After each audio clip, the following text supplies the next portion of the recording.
چین اور امریکہ کے درمیان تعلقات نئے دور میں داخل ہو گئے۔ امریکی صدر کے مطابق چین کے ساتھ شاندار تجارتی معاہدے کیے جو دونوں ممالک کے لیے فائدہ مند ہیں۔ ایران کے جوہری پروگرام پر دونوں ممالک کے ایک صفحے پر ہونے کا دعویٰ بھی کر دیا۔ کہا ہم چاہتے ہیں کہ ایران کے پاس جوہری ہتھیار نہ ہوں۔ چینی صدر نے کہا کہ امریکہ کے ساتھ تعلقات میں پیش رفت کو سنگ میل قرار دیا۔ صدر ٹرمپ دورہ چین مکمل کر کے واپس امریکہ روانہ ہو گئے۔ اعلیٰ چینی حکام نے ایئرپورٹ پر امریکی صدر کو رخصت کیا۔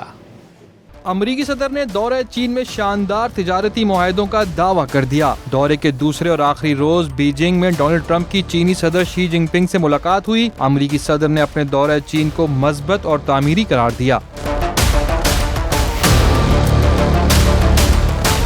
ٹرمپ نے چینی صدر کے ہمراہ میڈیا سے گفتگو میں کہا کہ ہم نے بہت سے ایسے مسائل حل کیے جو دوسرے نہیں کر سکتے تھے۔ ایران کے معاملے پر بھی بات چیت ہوئی۔ دعویٰ کیا کہ ہم نہیں چاہتے کہ ایران کے پاس جوہری ہتھیار ہونے چاہیے، چاہتے ہیں کہ آبنائے ہرمز کھلی رہے۔ We've settled a lot of different problems that other people wouldn't have been able to settle, and the relationship is a very strong one. We did discuss Iran.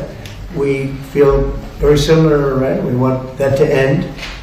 We don't want them to have a nuclear weapon. We want the straits open. They cannot have a nuclear weapon. چینی صدر نے کہا کہ امریکہ کے ساتھ نیا دو طرفہ تعلق قائم کیا ہے جو انتہائی تعمیری ہے۔ صدر شی جنگ نے اسے ایک سنگ میل بھی قرار دیا۔ پریس کانفرنس کے بعد ٹرمپ نے چینی صدر کے ہمراہ بیجنگ کے تاریخی ونگ نان ہائی گارڈن کا بھی دورہ کیا۔ دونوں رہنماؤں نے باغ میں چہل قدمی کی۔ اس موقع پر چینی صدر نے باغ میں دیکھے گئے چینی گلابوں کے بیج ٹرمپ کو بطور تحفہ بھیجنے کا اعلان کیا۔ 150年。